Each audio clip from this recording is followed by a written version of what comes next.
എറണാകുളം അങ്കമാലിയിൽ വിദ്യാർത്ഥി ജാസ്ലിയ ജോൺസൺ കാറിടിച്ച് മരിച്ച സംഭവം പ്രത്യേക സംഘം അന്വേഷിക്കും. ആലുവ ഡിവൈഎസ്പിയുടെ നേതൃത്വത്തിലാണ് അന്വേഷണം. പ്രതിയെ പിടികൂടുന്നതിൽ വീഴ്ച സംഭവിച്ചിട്ടില്ലെന്ന് Ernakulam rural SP KS Sudarshan പറഞ്ഞു. കാർ ഓടിച്ച കോട്ടയം സ്വദേശി ഡോക്ടർ സിറിയക് P ജോർജിനായി ലുക്കൌട്ട് സർക്കുലർ പുറത്തിറക്കി. ഫെബ്രുവരി 28-നാണ് ജാസ്ലിയെ മഹീന്ദ്ര XUV 700 എന്ന ഡോക്ടർ സിറിയക് P ജോർജ് ഓടിച്ചിരുന്ന വാഹനം ഇടിച്ചു തെറിപ്പിക്കുന്നത്. അപകടം നടന്ന് 6 ദിവസം കഴിഞ്ഞിട്ടും പ്രതി ഒളിവിൽ തന്നെയാണ്. ഇന്നലെ സിറിയക്കിന്റെ കോട്ടയത്തെ വീട്ടിലും ഇടുക്കിയിലെ ബന്ധുവീട്ടിലും പോലീസ് പരിശോധന നടത്തിയിരുന്നു. എന്നാൽ പ്രതിയെക്കുറിച്ച് ഒരു സൂചന പോലും ലഭിച്ചിട്ടില്ല. നിലവിൽ സിറിയക്കിന്റെ ഫോൺ സ്വിച്ച് ഓഫ് ആണ്. പ്രതി വിദേശത്തേക്ക് കടക്കാൻ സാധ്യതയുണ്ടെന്ന് കണ്ടാണ് ഡോക്ടർ സിറിയക്കിനായി പോലീസ് ലുക്കൌട്ട് സർക്കുലർ ഇറക്കിയത്. ആലുവ ഡിവൈഎസ്പിയുടെ നേതൃത്വത്തിൽ പ്രത്യേക അന്വേഷണ സംഘത്തെയും രൂപീകരിച്ചിട്ടുണ്ട്.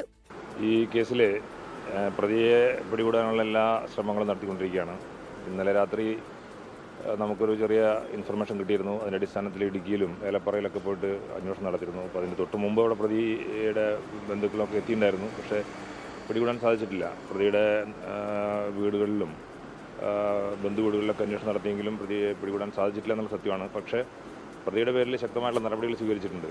പോലീസ് ഒത്തുകളിക്കുന്നു എന്നാണ് കുടുംബത്തിന്റെയും ബന്ധുക്കളുടെയും ആരോപണം. എന്നാൽ പോലീസിന് വീഴ്ച സംഭവിച്ചിട്ടില്ലെന്നാണ് പോലീസിന്റെ വിശദീകരണം. പ്രതിയെ പിടികൂടാത്തതിൽ അങ്കമാലി പോലീസ് സ്റ്റേഷനിലേക്ക് ഇന്നലെ സുഹൃത്തുക്കളടക്കം പ്രതിഷേധവുമായി എത്തിയിരുന്നു. 24 കൊച്ചി. ലോകത്തെവിടെയായാലും ഏത് സമയത്തും 24 വാർത്തകളും ഓഗ്മെന്റഡ് റിയാലിറ്റി പാക്കേജുകളും എക്സ്പ്ലെയിനറുകളും വിശദമായി കാണാൻ ഞങ്ങളുടെ യൂട്യൂബ് ചാനൽ നിങ്ങൾക്ക് സബ്സ്ക്രൈബ് ചെയ്യാം.